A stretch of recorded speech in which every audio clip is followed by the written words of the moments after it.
बुझाए, ठंडक लाए, सबको भाए जीरा सिप। MTH का जलजीरा जीरा सिप। जीरा सिप, असली रिफ्रेशिंग, असली स्वाद, असली मजा। MTH।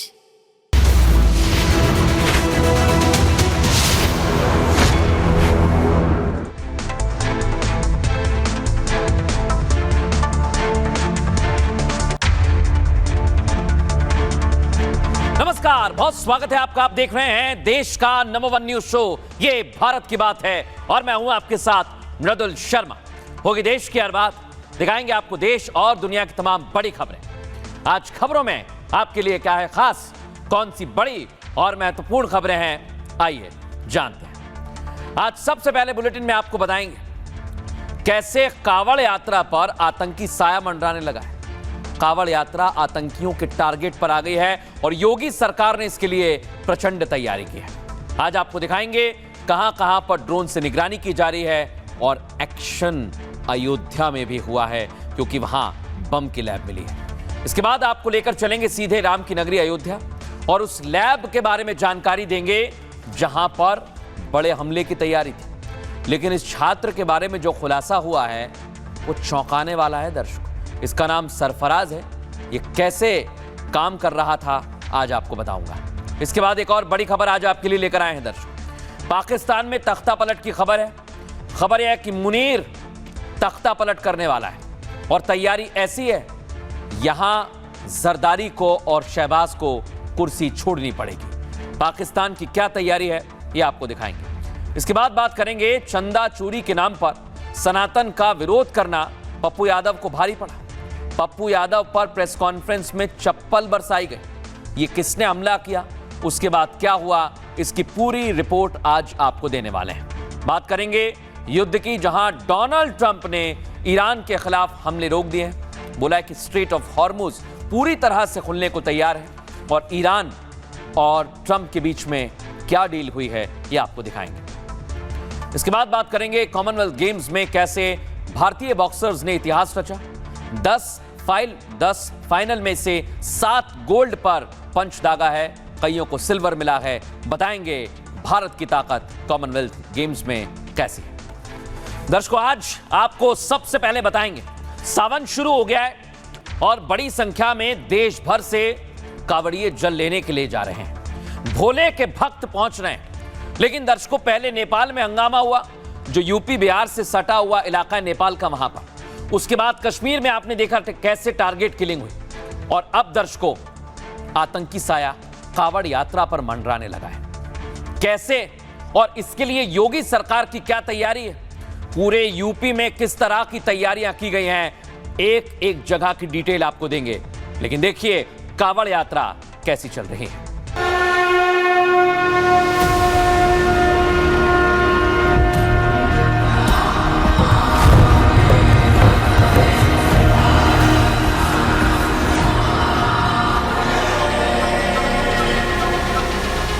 कृष्ण की लीला और शंकर की समरसता और जीवंतता हमेशा हमें आगे बढ़ने के लिए प्रेरित करती है। हुड़दंगई या कहीं कोई गुंडागर्दी होती है, इस प्रकार के दृश्य विरोधी हैं, ये सभी लोग एक नोट करके रखेंगे और फिर कांवड़ यात्रा को पूर्व की भांति प्रतिबंधित करने के लिए लोग एन केन प्रकारेण तमाम अन्य जगहों से दबाव बनाने का प्रयास करेंगे।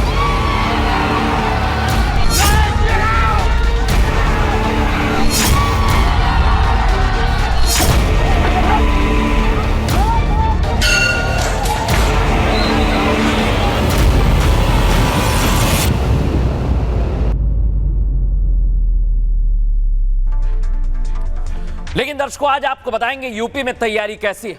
आइए आपको दिखाते हैं। देश भर से कांवड़ लेकर अलग अलग जगह से कांवड़िए निकल रहे हैं, लेकिन खतरा कहां पर है ये मैंने आपको बताया। नेपाल में कांवड़ यात्रा पर पत्थरबाजी हो गई, काफी ज्यादा हंगामा हुआ, वहां पर सेना उतारनी पड़ी। उसके बाद जम्मू कश्मीर में टारगेट किलिंग की जा रही है हिंदुओं की। ये सोचिए, ये सावधान करने वाली खबर है, क्योंकि अब उत्तर प्रदेश में कोई गड़बड़ी ना हो, इसके लिए कमांडोज मैदान में आ गए। तीनों तस्वीर दिखाइए फुल फ्रेम, कैसी पूरे देश में तैयारी है कश्मीर से उत्तर प्रदेश तक।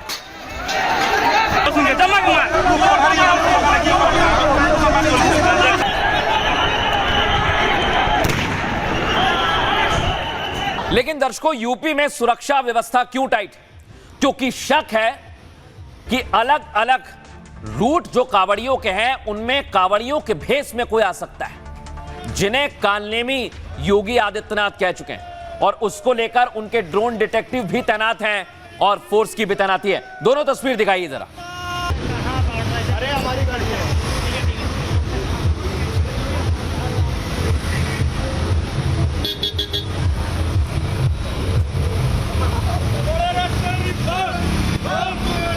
लेकिन दर्शकों, मैं आपको बताता हूं, जमीन पर सुरक्षा के पुख्ता इंतजाम इसलिए हैं क्योंकि खबर यह है कि कुछ कांवड़ियों के भेष में ऐसे भी लोग हैं जो उपद्रव कर रहे हैं, जो हंगामा कर रहे हैं, और इनको लेकर योगी आदित्यनाथ ने पहले ही चेतावनी दी है। इनके बारे में मैं आगे आपको बताऊंगा, लेकिन पहले इनकी करतूत देखिए। हमें सुनाइए जरा।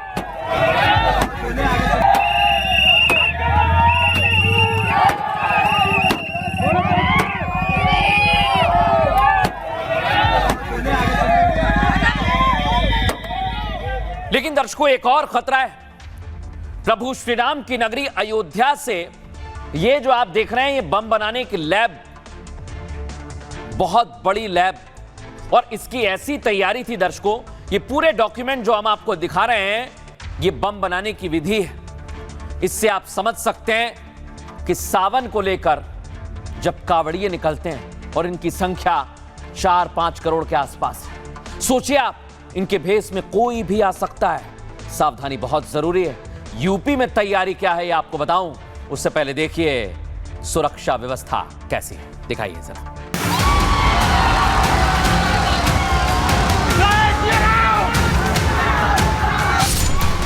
सावन के महीने में जब नेपाल सुलग रहा था, कश्मीर में हिंदुओं की टारगेट किलिंग हो रही है, तब यूपी में कांवड़ योगी की अग्नि परीक्षा बन गई है। कालनेमियों की एंट्री हो या टेरर का खतरा, योगी ने एटीएस कमांडो का पहरा लगाया तो कांवड़ पर बुरी नजर रखने वाले भस्म होने लगे।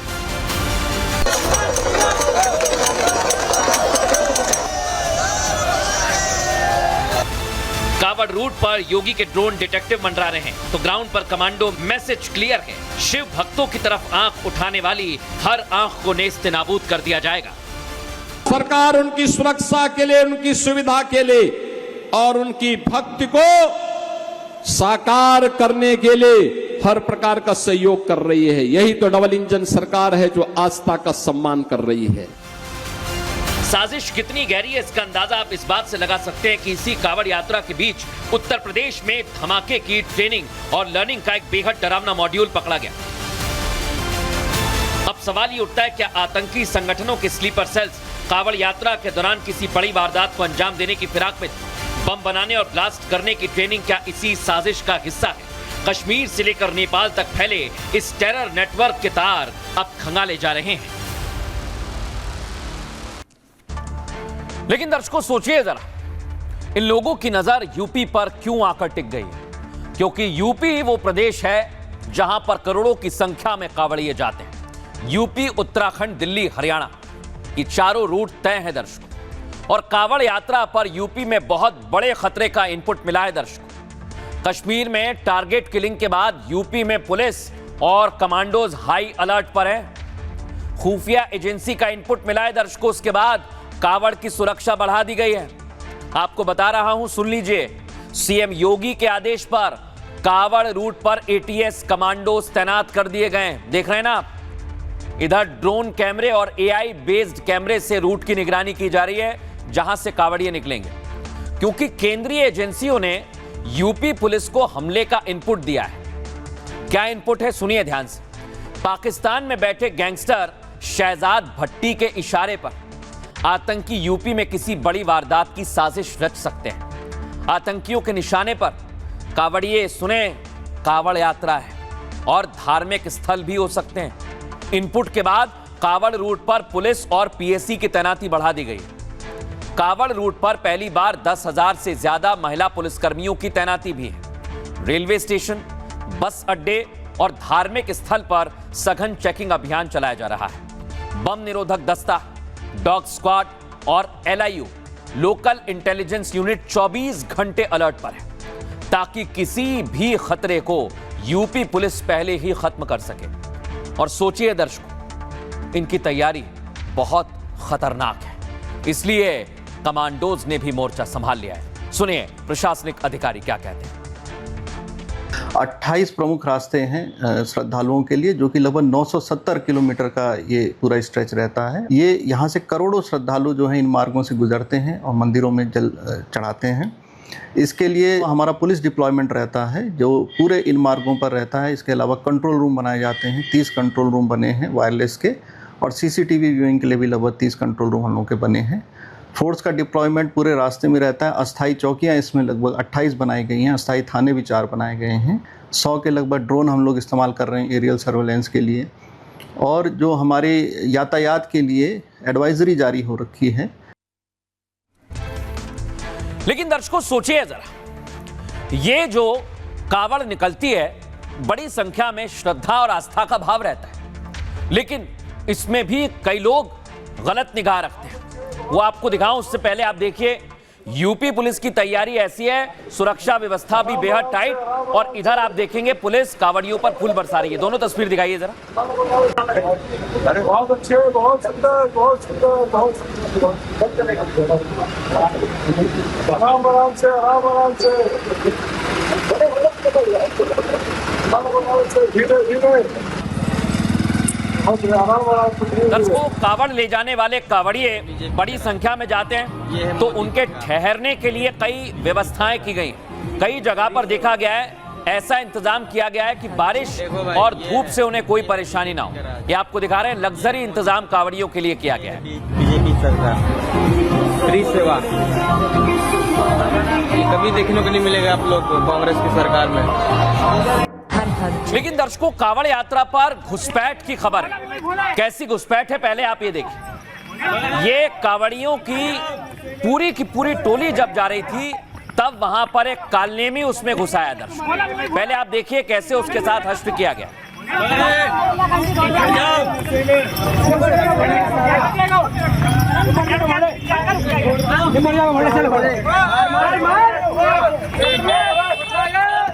अब दर्शकों मैं आपको दिखाता हूं, ये कार जो तोड़ रहे हैं ये कालनेमी है। कालनेमी मतलब कावड़ियों के भेष में उपद्रवी।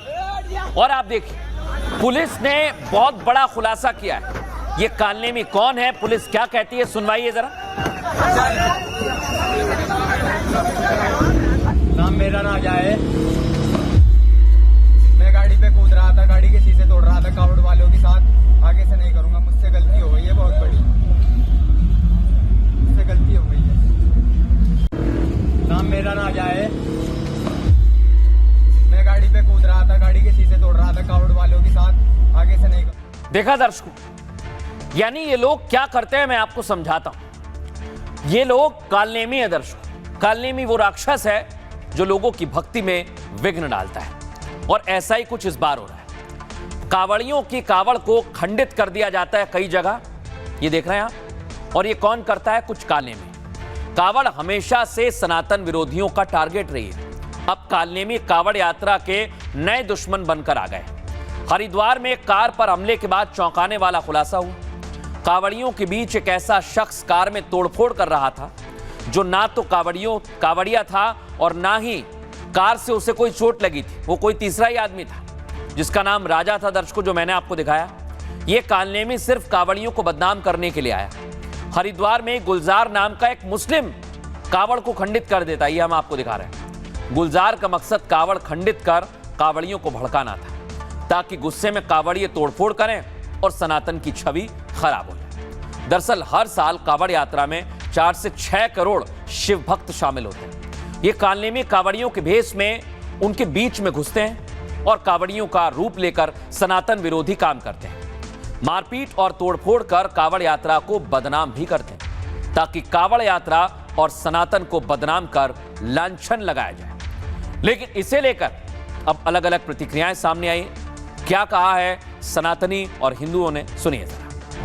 चलो बोले, चलो आप लोग चलो। इसने इन बोलों की सोनीपत के बोले हैं, इनकी कावड़ खंडित कर दी। इसने दारू पी रखी है। अच्छा, कहाँ का रहने वाला? और ये यहीं आसपास का कह रहा है। गुलजार नाम बता रहा अपना। अच्छा बोले, सर इसे चेक करो बढ़िया ठीक तरह से। ये सब रहेगा, सही ले जाओ जी। सही कर दो, बढ़िया करना चाहिए जी, कार्रवाई होनी चाहिए पूरी। आज कावड़ यात्रा को कोई रोकता नहीं। आज तो शानदार कावड़ यात्रा चल रही है। सुरक्षा सरकार उसके साथ खड़ी है, प्रशासन उनकी सेवा में खड़ी है। हम सब इस बात को ध्यान रखेंगे, राम की मर्यादा, कृष्ण की लीला और शंकर की समरसता और जीवंतता हमेशा हमें आगे बढ़ने के लिए प्रेरित करती है। जीवन में अनुशासन और धैर्य, ये हमारी सबसे बड़ी पूंजी होनी चाहिए। छोटी छोटी बातों को लेकर के कहीं हुड़दंगई नहीं होनी चाहिए। लेकिन दर्शकों, कावड़िए दिन रात सड़क पर चलते हैं, हाईवे भी हैं कई सारे, और उनके साथ हादसा भी होता है। कुछ ऐसा ही हुआ है आज। ये देखिए आप, कावड़िए जा रहे थे लेकिन जोरदार टक्कर उन्हें लगी। इस तस्वीर को दिखाइए जरा, फुल फ्रेम दिखाइए।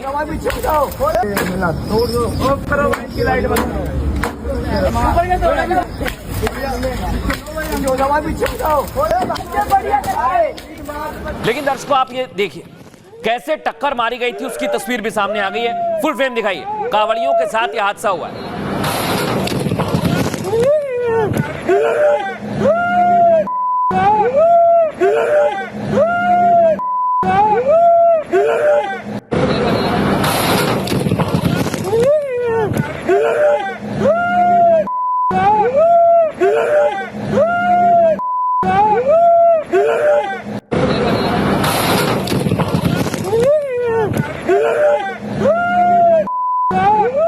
लेकिन दर्शकों, यहां जो टक्कर मारी थी वो तो तस्वीर आपने देखी हादसे की। उसके बाद भी, हादसे के बाद ये लोग सुरक्षित हैं। बाकायदा इन लोगों ने वीडियो बना के बताया है। सुनवाइए जरा कैसे हादसा हुआ और इनको कुछ भी नहीं हुआ, खरोच तक नहीं आई। सुनवाइए जरा। बोले आज जो ये आप हमको देख पा रहे हैं जिंदा, ये समझ लो हमारा पुनर्जन्म है, पुनर्जन्म। ये भोले बाबा की मर्जी है, भोले बाबा को दिखा दो भाई। और आपने हमारी वो वीडियो तो देखी होगी जिसमें टक्कर लग रही है, पर भाई हम बोलो ने, इन्होंने भाई हिम्मत नहीं आ रही, फिर दोबारा सेम बाबा की कावड़ तैयार है और फिर और भाई हारेंगे नहीं, फिर दोबारा दिल्ली तक पहुंचाएंगे। बोल शंकर भगवान की जय। दर्शकों, यहां तो कावड़ यात्रा निकल रही है, उसमें कुछ कालने में भी आ गए। लेकिन अब जो मैं खुलासा करने वाला हूं वो आपको चौंका देगा। ये देखिए दर्शकों, ये राम नगरी अयोध्या में साजिश कर रहा था, और आपको बताऊं ये लैब में बम बनाने की तैयारी थी। दर्शकों सोचिए आप, ये कौन था, इसका नाम क्या है, अगली तस्वीर आपको दिखाता हूं, दिखाइए जरा। ये आप देखिए दर्शकों, कुछ इसी तरह का सामान उस लैब में था, पूरी तैयारी की थी। इस सांकेतिक तस्वीर में आपको दिखा रहा हूं, बम बना के कोई बहुत बड़ी साजिश की तैयारी थी।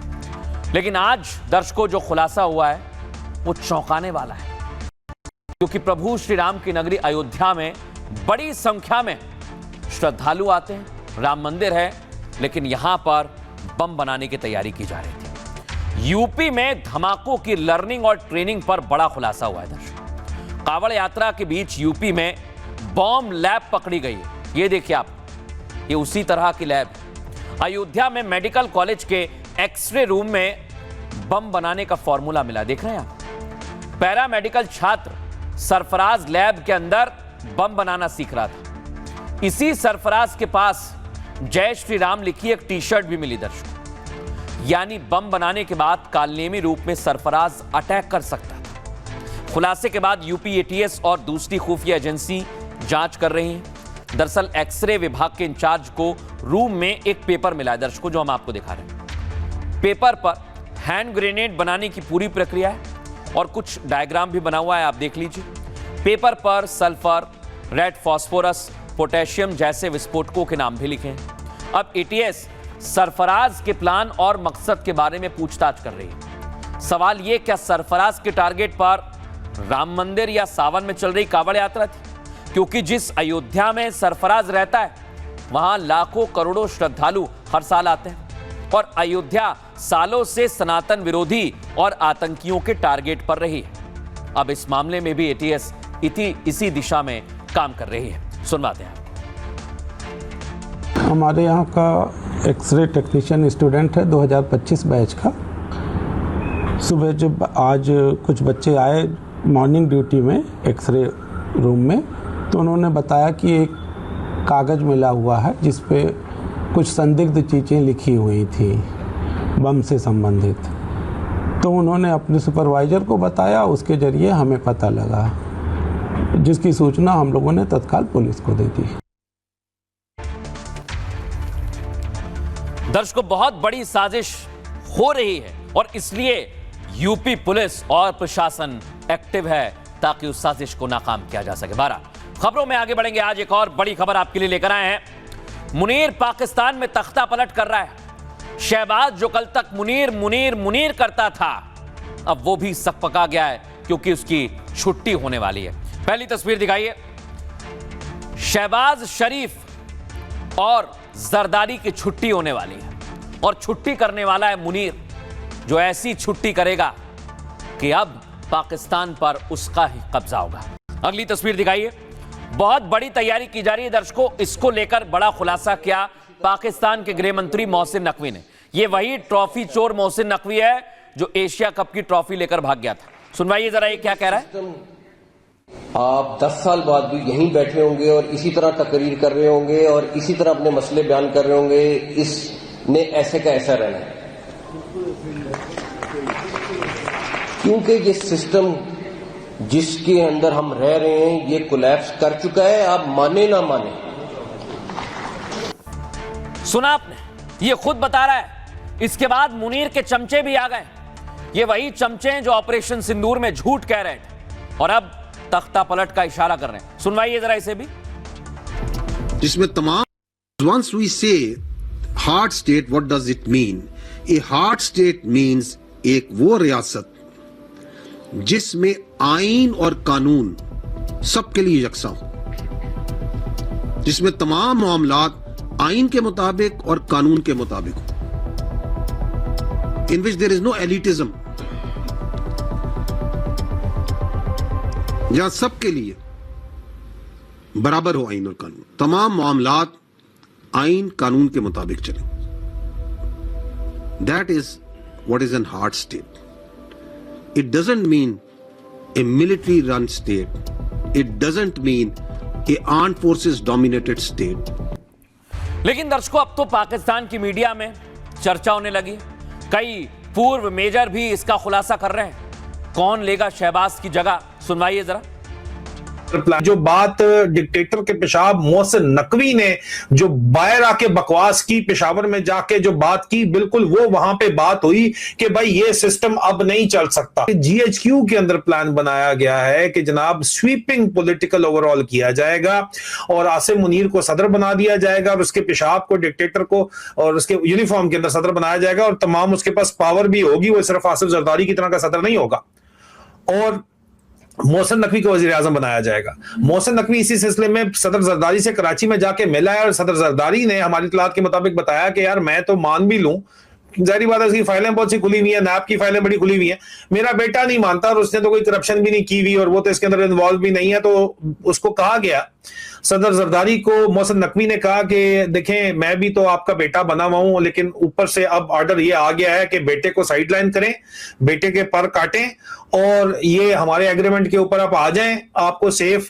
एग्जिट मिल जाएगा। दुबई जाके रहना है, उसके अलावा अमेरिका में रहना है, जिधर भी रहना है वो आपको सेफ एग्जिट मिलेगा। लेकिन दर्शकों, पाकिस्तान में अब इसकी चर्चा होने लगी कि मुल्ला मुनीर खेल करने वाला है। तख्ता पलट की पूरी तैयारी है और ये देख रहे हैं आप, पाकिस्तानी मीडिया में भी इसकी चर्चा हो रही है। सुनवाइए जरा इसे। ये एक कलेक्टिव ओनरशिप जो है उसकी जरूरत है।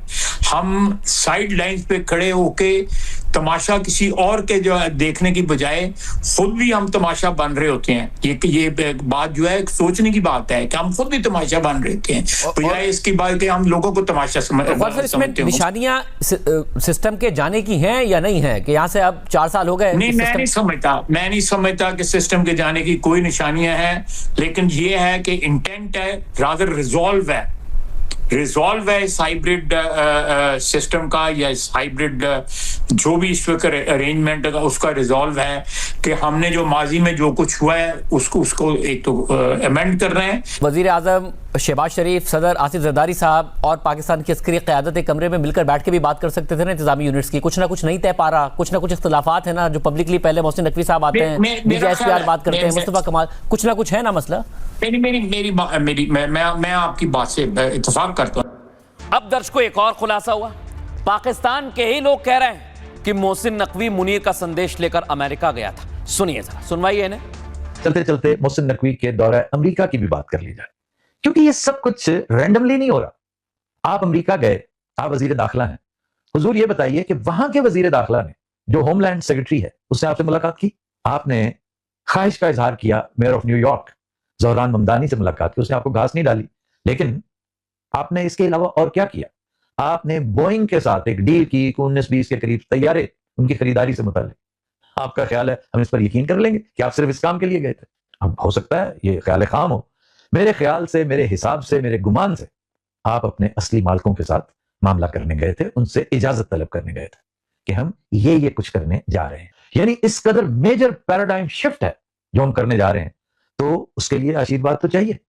यही वजह है कि आपने औरंगजेब को भी भेजा। औरंगजेब की मुलाकात चंद हुक्काम से हुई, उन्होंने यकीन दहानी करी कि भाई हम आपको 10 अरब डॉलर जो आपने कर्जा मांग रखा है वो अरेंज कर देंगे, चाहे जिससे भी दें, इधर से दिलवाएं उधर से दिलवाएं, आपको पैसे मिल जाएंगे, मत चिल्लाओ मत रो, हम आपको दे देंगे। फिर जो कुछ आप करने जा रहे हैं उसकी आशीर्वाद भी आपको मिल गई होगी। हो सकता है हतमी इजाजत आपको गुज़श्ता रोज फोन पर मिली हो और आज ही आपने प्रेस कॉन्फ्रेंस बर्पा कर दी। लेकिन दर्शकों, अब पाकिस्तान से कुछ तस्वीर सामने आई। लोगों के बयान तो आपने सुने, तख्ता पलट का इशारा किया जा रहा है, लेकिन अब सबूत भी आपको दिखाता हूं। ये आप देखिए, बड़े बड़े कंटेनर्स आ गए। खबर यह है कि तख्ता पलट होगा, कोई गड़बड़ी ना हो, उसके लिए मुनीर ने इन कंटेनर्स को प्लांट करना शुरू कर दिया है।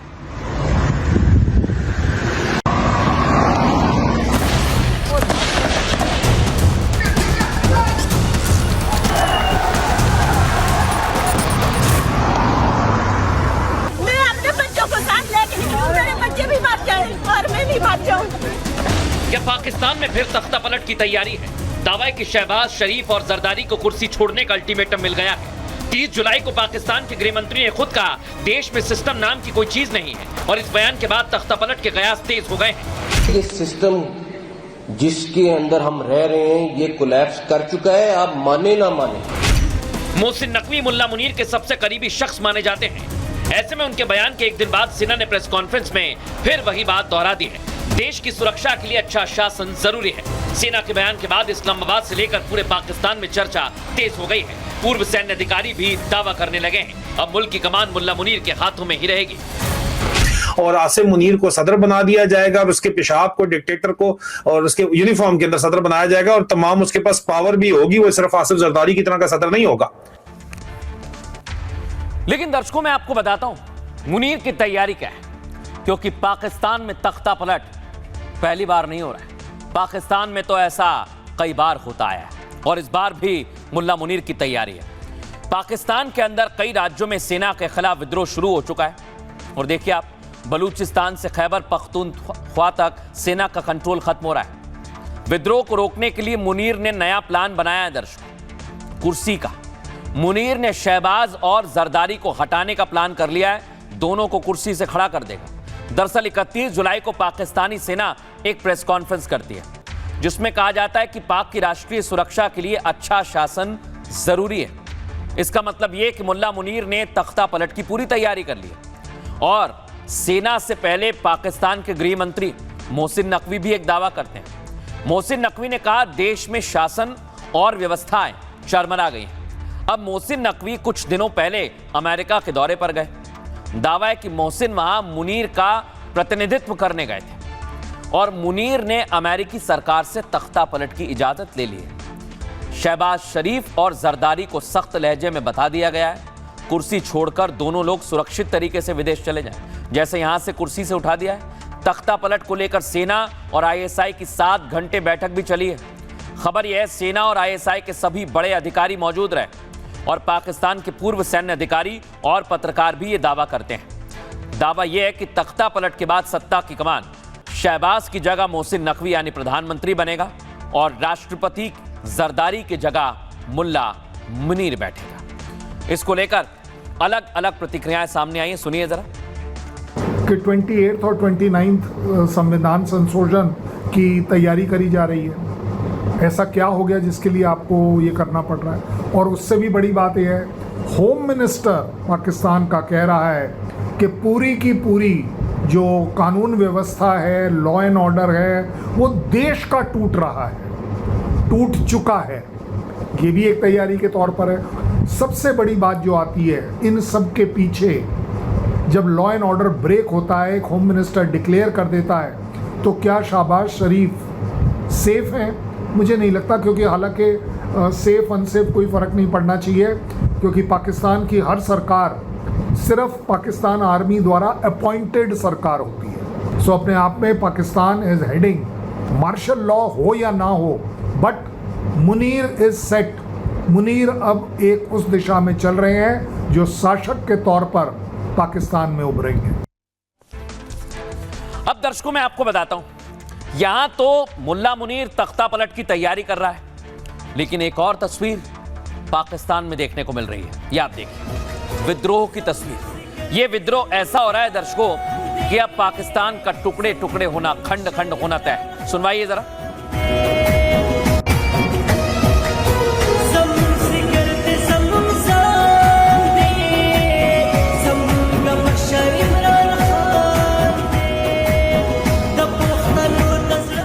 एक तरफ इमरान जेल में और उधर सेना के खिलाफ वहां के वकालत करने वाले लोग भी आ गए। वो क्या कह रहे हैं, सुनवाइए जरा। हमारी डेमोक्रेसी क्या खत्म हो गई है? ये हालात हम पे क्यों आ गए? ये टीवी पे चल रहा है, सुबह में देख रहा था, क्लिप्स देख रहा था, उसमें ये क्लिप आया।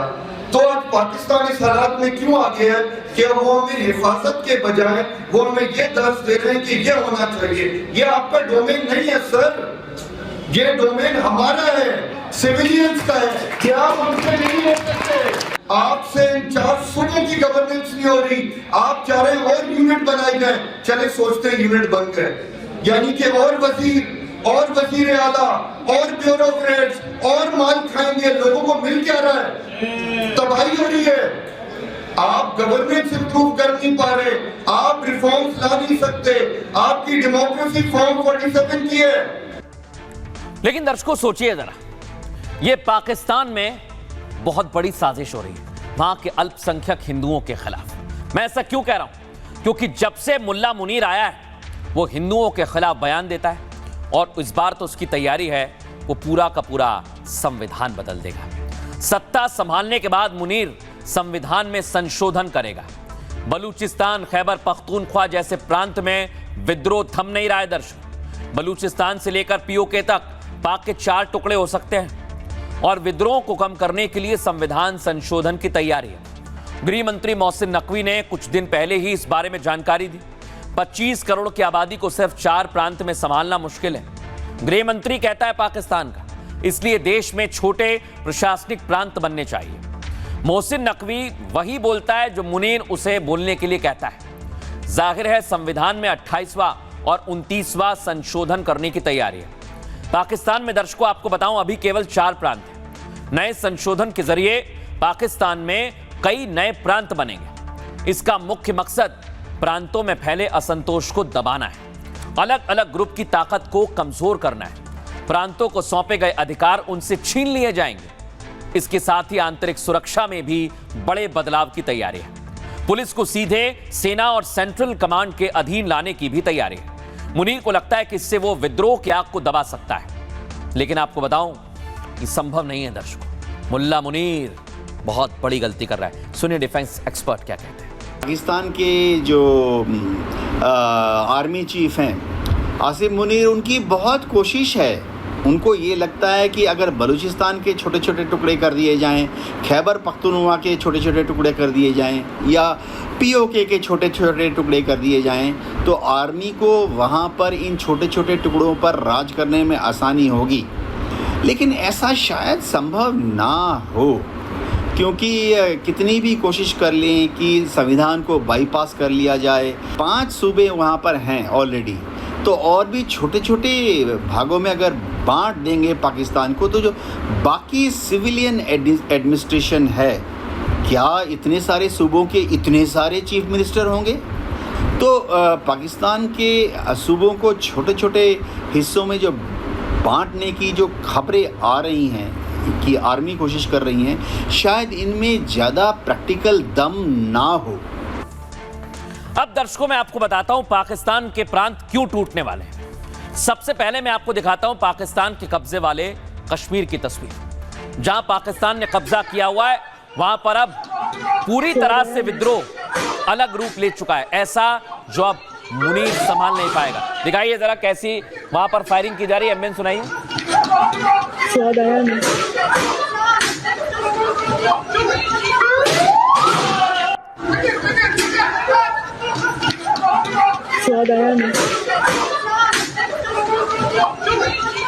खबर यह है दर्शकों, पीओके में अब भी फायरिंग हो रही है कई जगह पर। दिखाइए जरा इसकी तस्वीर फुल फ्रेम दिखाइए।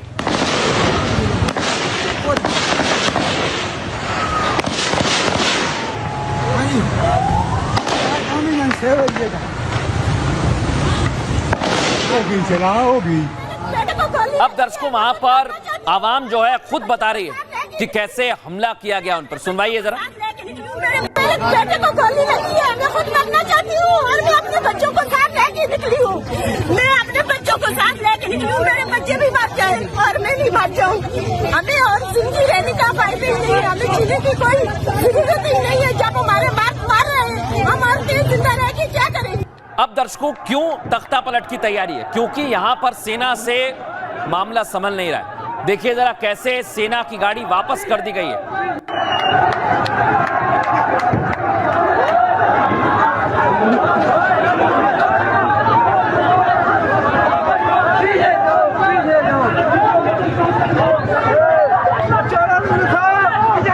ढोंग इलेक्शन है, इसको जूते की नोक पर अवाम ने रख दिया है। इनका हम मुकम्मल इसका एक्शन कमेटी ने हिस्सा और बाइकाट का ऐलान किया है। और जो कल का दिन है, मुजफ्फराबाद डिवीजन की अवाम मुकम्मल पहिया जाम शटर डाउन रखे, एंट्री पॉइंट्स मुकम्मल बंद रखें और इनको ये बताएं तमाम दुनिया को कि ये जो ढोंग इलेक्शन है इसका कश्मीरी अवाम ने बिलखसूस दारुल हुकूमत मुजफ्फराबाद की अवाम ने इन इलेक्शनों को मुस्तरद कर दिया है। और हमारे चार्टर ऑफ डिमांड तक ना सड़क चलनी चाहिए और ना शटर खुलना चाहिए। वो भी हमारे भाई हैं, अगर उन पे अजाब है तो हम तो बार बार कहते हैं कि साहब इसकी तरफ तवज्जो दीजिए।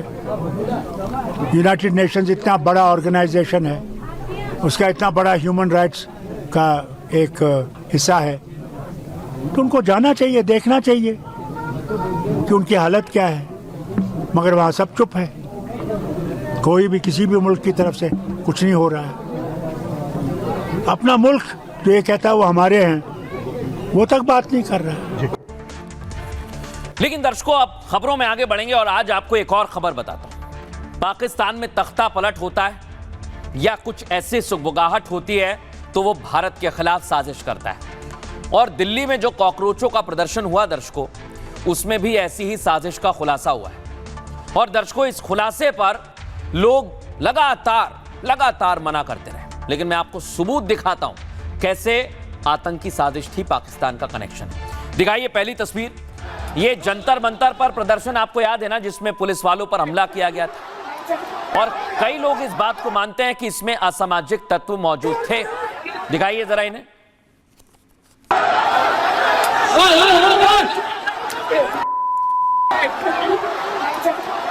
अब दर्शकों मैं आपको बताता हूं कि खुलासा कैसे हुआ है। ये जो आपको जिम में एक्सरसाइज करता हुआ नजर आ रहा है, ये कोई आम नागरिक नहीं है, ये जैश का एक बहुत बड़ा हैंडलर है जो कॉकरोच जनता पार्टी के प्रदर्शन में शामिल होकर आतंकी हमले की तैयारी कर रहा था दर्शकों। और इसका खुलासा बंगाल एसटीएफ की टीम ने किया है। ये जिम में एक्सरसाइज कर रहा है, इसका फुटेज आपने देखा। आपको एक और तस्वीर दिखाता हूं दर्शकों में। इसका नाम है हमीम। ये पुलिस की वर्दी पूरी तरह से तैयारी थी कि पहले पहनेगा, फिर प्रदर्शन में चला जाएगा और उपद्रव मचाएगा या कुछ ऐसा करेगा जिससे हंगामा हो। इसकी बहुत बड़ी तैयारी थी दर्शकों। आप देखेंगे जिम में जरा भी शक नहीं होता है कि यह पाकिस्तानी हैंडलर्स के संपर्क में था और उनके कहने पर चल रहा था। लेकिन दर्शकों अब बहुत बड़ी कार्रवाई की है। बंगाल सरकार ने बंगाल एसटीएफ ने इसे गिरफ्तार कर लिया। देखिए आप, ये है वो शख्स। फुल फ्रेम दिखाइए जरा इसे उठा लिया है और इससे पूछताछ में कई बड़े खुलासे हो रहे हैं दर्शक। लेकिन एक और खुलासा हुआ है दर्शक, ये तो था ही, लेकिन बड़े बड़े इन्फ्लुएंसर जो आजकल घूम रहे हैं इधर उधर, ये लोग भी पाकिस्तान के लिए काम कर रहे हैं। इसी में से एक इन्फ्लुएंसर थी जो हनी ट्रैप में फंसाती थी। इसका नाम अर्पिता सरकार बताया जा रहा है दर्शक। लेकिन दर्शकों, पहले मैं आपको इस आतंकी के बारे में बताऊंगा।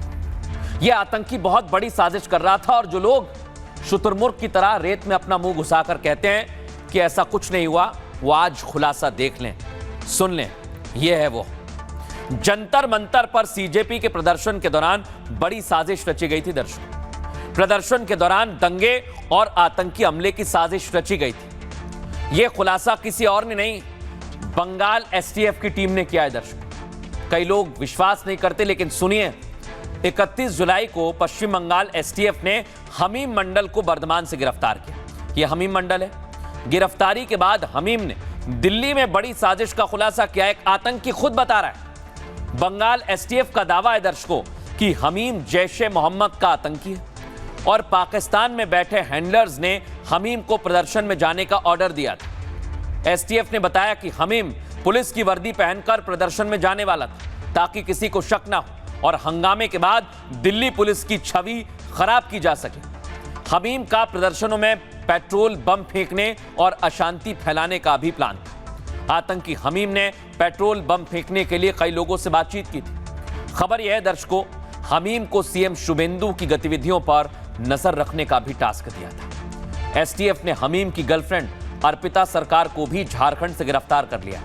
दावा है कि दोनों पाकिस्तान से जुड़े शहजाद भट्टी गैंग के इशारे पर काम कर रहे थे। एसटीएफ के अनुसार हमीम सोशल मीडिया के जरिए कट्टरपंथ की ओर आकर्षित हुआ था और बाद में पाकिस्तान में रहने वाले आतंकी ऑपरेटिव्स के संपर्क में आ गया था। जांच में दोनों के पास से ब्रिटेन और मैक्सिको के इंटरनेशनल सिम कार्ड भी बरामद किए।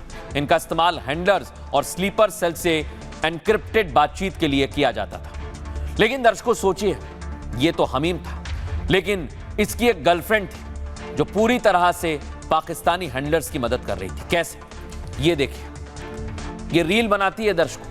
आप लोगों में से कई लोगों ने देखा होगा, कई रील आती हैं, लेकिन ये इन्फ्लुएंसर्स भी अब पाकिस्तान से जुड़ गए। हमीम की गर्लफ्रेंड अर्पिता सरकार जो जैश के करीब थी और इसे हनी ट्रैप का काम सौंपा गया था। अर्पिता सरकार एक उभरती हुई सोशल मीडिया इन्फ्लुएंसर बन गई।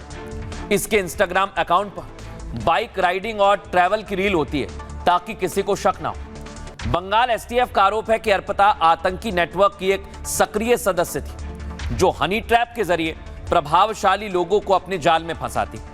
अर्पिता बंगाल के राज्य मंत्री के बेटे को भी हनी ट्रैप कर अगवा करना चाहती थी। सोचिए जरा इनका प्लान दर्शक। अर्पिता हनी ट्रैप के जरिए जानकारी जुटाकर हमीम तक पहुंचाती थी।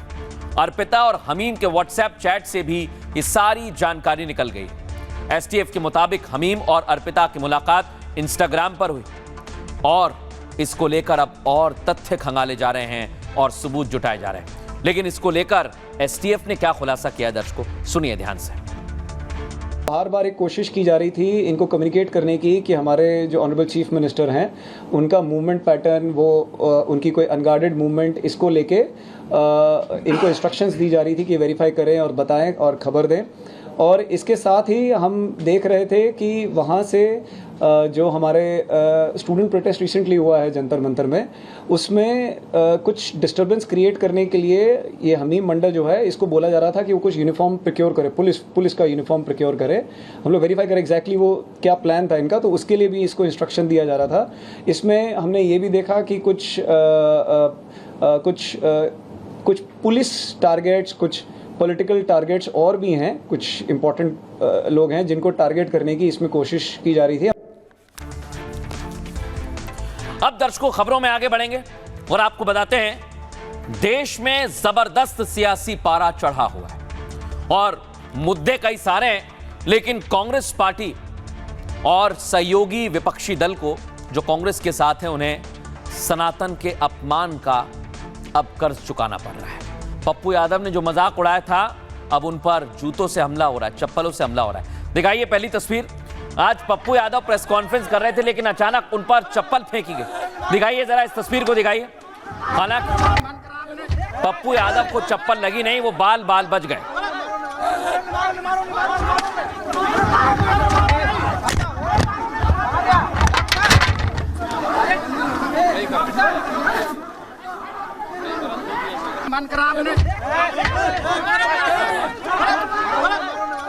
लेकिन दर्शकों, जब पप्पू यादव पर चप्पल चली तो चप्पल मारने वाले को उनके समर्थकों ने पकड़ लिया और उनकी जमकर धुनाई की गई। दिखाइए जरा।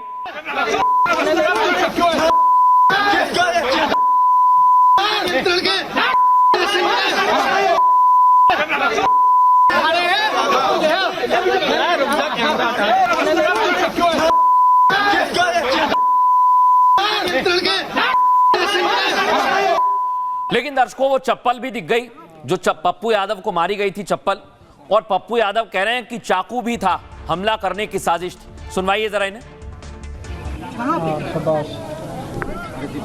मार दिया कहाँ पे?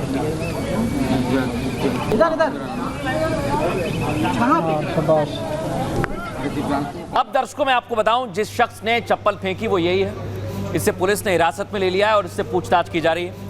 पुलिस ने हिरासत में इसलिए लिया है कि आखिर क्यों ये पप्पू यादव पर हमला करने पहुंचा था। अब आपको दिखाते हैं, दिल्ली पुलिस पप्पू यादव के घर पहुंची है। देखिए जरा, वहां पर भी जांच पड़ताल की जा रही है क्योंकि ये सारी घटना वहीं पर गई। लेकिन दर्शकों, सोचिए जरा, पप्पू यादव सनातन का अपमान करते हैं और इसी वजह से अब वो कई लोगों के निशाने पर आ गए। लेकिन सोचिए दर्शकों, इसको लेकर पप्पू यादव क्या वाकई विक्टिम प्ले कर रहे हैं? आइए आपको दिखाते हैं। ये आप देखिए, प्रेस कॉन्फ्रेंस चल रही थी, एक चप्पल उड़ती हुई आती है और पप्पू यादव के पास से गुजरती है। सांसद पप्पू यादव आज बाल बाल बच गए। खबर यह है कि प्रेस कॉन्फ्रेंस में उन पर चप्पल फेंकी गई। ये देखिए आप। दरअसल बिहार से दिल्ली लौटने पर पप्पू यादव पीसी कर रहे थे। इसी दौरान एक युवक ने पप्पू यादव से सवाल किया। उसने पूछा कि आपने जानबूझकर सनातन धर्म का अपमान क्यों किया है? अवधेश प्रसाद के पैर के नीचे भगवान राम की तस्वीर आपने क्यों रखी? जिसके बाद पप्पू यादव ने उससे पूछा कि भाई साहब आप कौन हैं? दर्शकों, इसके बाद दोनों के बीच सबके सामने बहस होने लगी, जिसके बाद उसने चप्पल उतारी और पप्पू यादव की ओर फेंक दी। हालांकि चप्पल पप्पू यादव को लगी नहीं, बगल से निकल गई। इस घटना के बाद यहां बड़ा हंगामा होने लगा। पप्पू समर्थकों ने युवक को पीटना शुरू कर दिया। बाद में पुलिस ने एक युवक को हिरासत में लिया है। जिसे हिरासत में लिया गया है उसका नाम सुमित है दर्शकों, जबकि दूसरा उसके साथ एक हैप्पी नाम का शख्स भी है जो पुलिस से बचकर भाग निकला। दोनों युवकों का फिलहाल कोई आपराधिक रिकॉर्ड तो नहीं है। दिल्ली पुलिस सुमित को लेकर तिलक मार्ग थाने पहुंची। सुमित की उम्र 34 साल बताई जा रही है और वो बुलंदशहर का रहने वाला है। इस बीच पप्पू यादव ने प्रेस कॉन्फ्रेंस कर गंभीर इल्जाम लगा दिए। पप्पू यादव ने एक चाकू दिखाया, कहा कि उन्हें मारने की साजिश रची गई। अब दर्शकों, चाकू कहां से आया और वो पप्पू यादव के पास कैसे पहुंच गया, इसकी भी जांच चल रही है। दरअसल संसद परिसर में पप्पू यादव ने साधु संतों का मजाक बनाया था। पप्पू यादव ने साधुओं की वेशभूषा धारण कर राम मंदिर चढ़ावा लूटने का नाटक किया था। और पप्पू यादव के इसी ड्रामे में राहुल गांधी और समाजवादी पार्टी भी शामिल थी। हालांकि पप्पू यादव के इस ड्रामे के बाद देश भर में हिंदुओं में जबरदस्त गुस्सा है और अब उन पर चप्पल फेंकी जा रही है। सुनिए जरा। अच्छा, एक बात बताइए मैडम, सनातन के लिए और मंदिर चोरों के खिलाफ जितना बार मरना होगा मरेंगे। जब मेरे नेता राहुल गांधी और प्रियंका गांधी और अखिलेश यादव नहीं डरते इन लोगों से, तो फिर पप्पू यादव मरने से क्या डरेगा? बस मेरे बच्चों को निशाना ना बनाए। बहुत ही दुर्भाग्यपूर्ण है कि ऐसे नेता जिनको जनता ने ठुकरा दिया है, बार बार ठुकरा दिया है, वो समाज में अनिश्चितता और समाज की सामाजिक समरसता को बिगाड़ने का काम करते हैं। किसी भी धर्म का मजाक उड़ाना कहीं से भी सही नहीं है। हम लोग एक ऐसे देश में हैं जहाँ पे हर धर्म का इक्वली सम्मान किया जाता है और ये बहुत पर्सनल चॉइस होती है। आप अपने धर्म के बारे में कोई भी बुरा नहीं सुनना चाहेगा और पुलिस अपना काम कर रही है। सनातन हिंदुओं में बहुत भारी आक्रोश है। जिस प्रकार पप्पू यादव पर चप्पल जूता फेंके गए हैं, ये उसी आक्रोश का परिणाम है। जनता नहीं चाहती पप्पू यादव का चेहरा देखना। लेकिन दर्शकों, सियासत हर जगह चल रही है देश में। और आपको बताऊं, राहुल गांधी और डीएमके यानी कांग्रेस और डीएमके अब दोनों एक दूसरे को अच्छे नहीं लग रहे हैं। पहले आप ये देखिए, आज चेन्नई में राहुल गांधी पहुंचे, दिखाइए जरा इस तस्वीर को। चेन्नई में राहुल गांधी पहुंचे, लेकिन यहां पर भी सियासत हो रही है जमकर। दर्शकों, आपको बताएं, राहुल गांधी ने आज सीधे सीधे डीएमके पर निशाना साधा है। और इसका सीधा मतलब आप ये समझिए कि अब राहुल गांधी यानी कांग्रेस पार्टी और डीएमके स्टालिन के बीच में खाई बढ़ गई। और ये ऐसी खाई है जो अब कम नहीं होगी। कम अगर नहीं हुई तो फिर क्या स्थिति बनेगी, मैं आपको बताता हूं। परिसीमन बिल को लेकर इंडिया अलायंस में आर पार होने लगा है। इस बिल पर कांग्रेस और डीएमके की जंग होने लगी। राहुल गांधी परिसीमन बिल का खुलकर विरोध कर रहे हैं। वो चाहते हैं कि कांग्रेस की तरह इंडी के सारे दल इसका विरोध करें। जबकि बदले हुए सियासी हालात में इस बिल को लेकर डीएमके यानी स्टालिन अभी तक चुप है। अंदर खाने खबर मिल रही है दर्शकों की सरकार डीएमके से बातचीत कर रही है और डीएमके बिल का समर्थन करेगी। अब ऐसे में राहुल ने चेन्नई पहुंचकर बीजेपी के बहाने स्टालिन पर हमला बोला। राहुल गांधी ने कहा, संसद में परिसीमन बिल का विरोध होना चाहिए। बीजेपी की इस कोशिश को तमिल पार्टियां मिलकर नाकाम करें, क्योंकि इसका समर्थन राज्य की जनता से विश्वासघात होगा। ये तमिल जनता की सियासी ताकत छीनने की कोशिश है। राहुल गांधी यही नहीं रुके, उन्होंने इसे एटप्पन से जोड़ दिया। कहा, जो समर्थन करेगा उसे एटप्पन के तौर पर याद किया जाएगा। आपको बताएं दर्शकों, एटप्पन क्या है?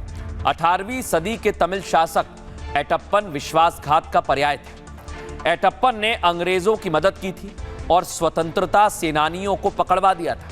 इसलिए राहुल गांधी ने स्टालिन को एटप्पन से जोड़ दिया है और इसे लेकर अब जबरदस्त हमला हो रहा है। सुनिए जरा। बीजेपी डिलिमिटेशन की कोशिश कर रही है। डिलिमिटेशन के जरिए तमिलनाडु की जनता से ताकत छीनने की कोशिश है। ये बीजेपी की साजिश है। तमिलनाडु में एक ऐतिहासिक पात्र था जिसका नाम था एटप्पन। एटप्पन की पहचान तमिलनाडु में धोखेबाजी के तौर पर जाना जाता है।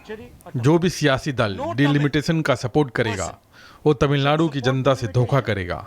जो इसका समर्थन करेगा वो बीजेपी और संघ को तमिलनाडु की जनता से धोखे का मौका देगा और ऐसे दल को एटप्पन के तौर पर जाना जाएगा। वो 21वीं सदी का एटप्पन होगा। नहीं, परिसीमन तो ये तो एक सतत प्रक्रिया है, समय समय पर ये सब होते रहा है। ऐसा थोड़ी है कि पहली बार हो रहा है। राहुल गांधी पहले क्या बोल रहे थे कि तमिलनाडु के लोगों के साथ गलत हो रहा है, और जब भारत की सरकार ने कह दिया कि हम पुनर्सीमन करेंगे तो तमिलनाडु में भी उतनी ही सीटें बढ़ाएंगे जितनी अन्य राज्यों में, तब कहां तमिलनाडु के साथ या दक्षिण भारत के राज्यों के साथ गलत हो रहा है। देखिए, डिलिमिटेशन बिल पर अनावश्यक टकराव की जो स्थितियां पैदा राहुल जी कर रहे हैं बेहद दुर्भाग्यपूर्ण है, इसलिए कि इससे महिलाओं को न्याय मिल सके। अब दर्शकों, मैं आपको बताऊं, दक्षिण में सियासत हो रही है। यूपी में 27 को लेकर अलग ही सियासत चल रही है। यूपी में विधानसभा का कल सत्र बुलाया गया है दर्शकों। इसको लेकर सर्वदलीय बैठक होनी है और आपको बताएं, मॉनसून सत्र में हंगामा होने की पूरी उम्मीद है। अगली तस्वीर दिखाइए। विधानसभा स्पीकर ने सर्वदलीय बैठक बुलाई जिसमें सारे दल आएंगे, समाजवादी पार्टी, भारतीय जनता पार्टी और जितने भी दल उत्तर प्रदेश में जीते हैं। लेकिन दर्शकों, आपको बड़ी खबर बता रहा हूं, यहां अखिलेश यादव ने यानी समाजवादी पार्टी ने इस बैठक का बॉयकॉट कर दिया है। अब इसका कारण क्या है, इसको लेकर भी सवाल पूछे जा रहे हैं। सुनवाइए जरा।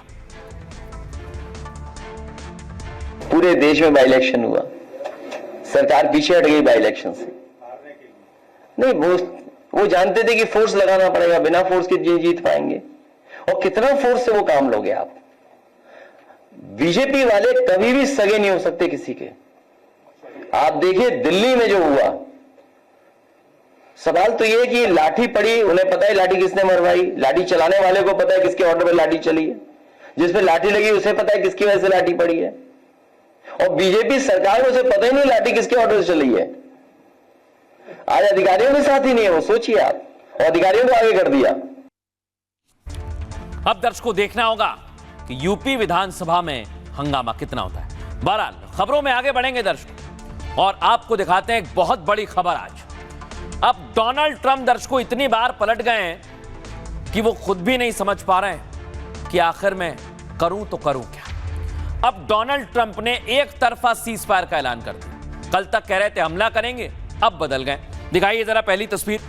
डोनाल्ड ट्रंप दर्शकों लगातार मुश्किल में, हालांकि उन्हें एक राहत मिली थी, बिल गिर गया था हमला करने से, एक वोट का बिल गिर गया था, एक वोट की वजह से ईरान पर हमला करते, लेकिन वो बदल गए। अगली तस्वीर दिखाइए। अब डोनाल्ड ट्रंप की तरफ से कहा जा रहा है दर्शकों कि ईरान सारी बातें मान चुका है, स्ट्रेट ऑफ हॉर्मुज भी खुल जाएगा और सारी बातें ईरान मान चुका है और इस पर हम काम कर रहे हैं। लेकिन दर्शकों मैं आपको दिखाते हैं, मैं आपको बताता हूं कि आखिर हुआ क्या। मिडिल ईस्ट युद्ध में अमेरिका बिल्कुल फंस गया है। कल तक डोनाल्ड ट्रंप हमले के लिए तैयार थे, लेकिन एकाएक क्यों बदल गए, इस पर सवाल पूछे जा रहे हैं। अगली तस्वीर दिखाइए। अब एक और तैयारी मैं आपको बताऊं, ट्रंप ने तैयारी का बाकायदा वीडियो भी जारी किया था कि हम ऐसा हमला करेंगे कि सबको खत्म कर देंगे। लेकिन अब दर्शकों मैं आपको दिखाता हूं, डोनाल्ड ट्रंप सिर्फ और सिर्फ अमेरिका नहीं, इजराइल की भी बात कह रहे हैं बेंजामिन नेतन्याहू भी अब शांति के लिए तैयार है, यानी युद्ध विराम के लिए तैयार हैं, ये डोनाल्ड ट्रंप ने कहा है। अगली तस्वीर मैं आपको दिखाऊं, लेकिन IRGC ने कह दिया है दर्शकों कि ऐसी कोई बात नहीं हुई है। डोनाल्ड ट्रंप कह रहे हैं कि स्ट्रेट ऑफ हॉर्मुज खुलेगा, ईरान कह रहा है कि स्ट्रेट ऑफ हॉर्मुज पर पूरी तैयारी हमारी है। लेकिन दर्शकों आखिर ये चल क्या रहा है, डोनाल्ड ट्रंप चाहते क्या हैं? क्योंकि बार बार वो दावे कुछ करते हैं और बार बार पलट जाते हैं। मिडिल ईस्ट में फिलहाल युद्ध थमता दिख रहा है दर्शकों। पहली बड़ी खबर सुनिए, अमेरिकी राष्ट्रपति डोनाल्ड ट्रंप ने युद्ध विराम का ऐलान किया। डोनाल्ड ट्रंप ने कहा ईरान पर प्रस्तावित सैन्य हमला फिलहाल आगे के लिए टाल दिया गया है। ऐसा फैसला समझौता प्रस्ताव के बाद दिखा गया है जो अमेरिका को ईरान और कुछ मिडिल ईस्ट देशों ने भेजा है। डोनाल्ड ट्रंप ने सोशल मीडिया पर एक पोस्ट किया दर्शकों, और इसकी जानकारी उन्होंने आगे कहा कि अमेरिका ईरान पर हमले के लिए तैयार था। अमेरिका की सैन्य तैयारी द्वितीय विश्व युद्ध से भी बड़ी थी। समझौता प्रस्ताव के बाद हमने अपने कदम रोक दिए क्योंकि ईरान स्ट्रेट ऑफ हॉर्मुज तुरंत खोलने के लिए तैयार है। समझौता प्रस्ताव में परमाणु खतरे को खत्म करने का भी प्रस्ताव है।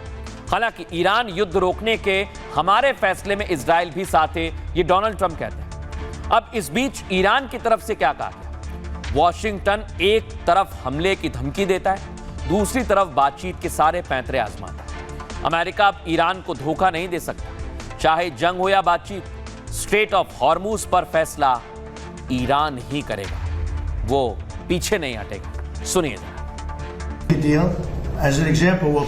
ईरान पर फिलहाल हम कोई हमला नहीं करेंगे। ऐसा फैसला समझौता प्रस्ताव मिलने के बाद किया गया है जो अमेरिका को ईरान और मध्य पूर्व के कुछ देशों ने भेजा है। हम ईरान पर अब तक का सबसे बड़ा हमला करने के लिए तैयार थे, लेकिन हमें ईरान और कुछ शुभचिंतकों से समझौता प्रस्ताव मिला है। प्रस्ताव में कहा गया है कि ईरान हॉर्मुज स्ट्रेट को तुरंत खोलने को तैयार है। समझौता प्रस्ताव में परमाणु खतरे को खत्म करने का प्रस्ताव भी दिया गया है। ईरान के खिलाफ युद्ध रोकने के फैसले में इजराइल भी अमेरिका के साथ है। ईरान ने कड़े शब्दों में धमकी दी कि अगर मेरे ऊपर इजराइल और अमेरिका ने आक्रमण किया तो फिर मैं सऊदी अरबिया और यूनाइटेड अरब एमिरेट्स के सभी ऑयल फील्ड को तबाह कर दूंगा और मैं कतर के गैस फील्ड को तबाह कर दूंगा। इसके बाद अमेरिका ने कहा कि पेरीमीटर डील हो गई है, शायद प्रेशर के अंदर, और उन्होंने कहा कि अब स्ट्रेट ऑफ हॉर्मुज को संपूर्ण और तुरंत खोल दिया जाएगा और ईरान भविष्य में कभी न्यूक्लियर अटैक नहीं करेगा।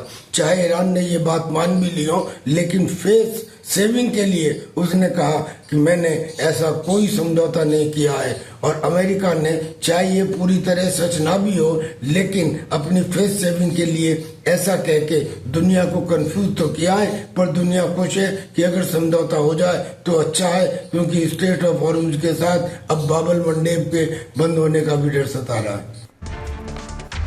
दर्शकों सोचिए आप, Donald Trump straight of Hormuz खुलने की बात कह रहे हैं और ईरान मना कर रहा है।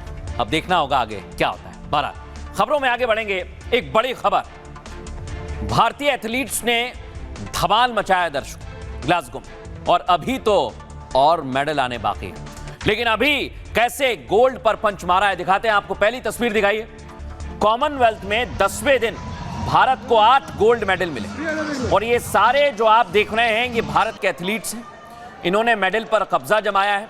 इनकी कड़ी मेहनत रही है और कई एथलीट्स ऐसे हैं दर्शकों जिनकी मेहनत वर्षों से चल रही है। आइए आपको दिखाते हैं कैसे 7 मेडल पर कब्जा किया। ये आप देखिए, ये सारे पहलवान हैं, यानी बॉक्सिंग में भारत ने गोल्ड भी जीते हैं और सिल्वर भी जीते हैं। ये सारे पहलवान हमारे दर्शकों, ये बॉक्सर्स हैं दर्शकों। बॉक्सिंग रिंग में इन्होंने जबरदस्त धमाल मचाया है। अब मैं आपको दिखाता हूं दर्शकों एक और तस्वीर। अरुंधति ने जैसे ही गोल्ड जीता उनके परिवार में खुशी का माहौल था। दिखाइए जरा इसे, कैसे खुश थे परिवार वाले।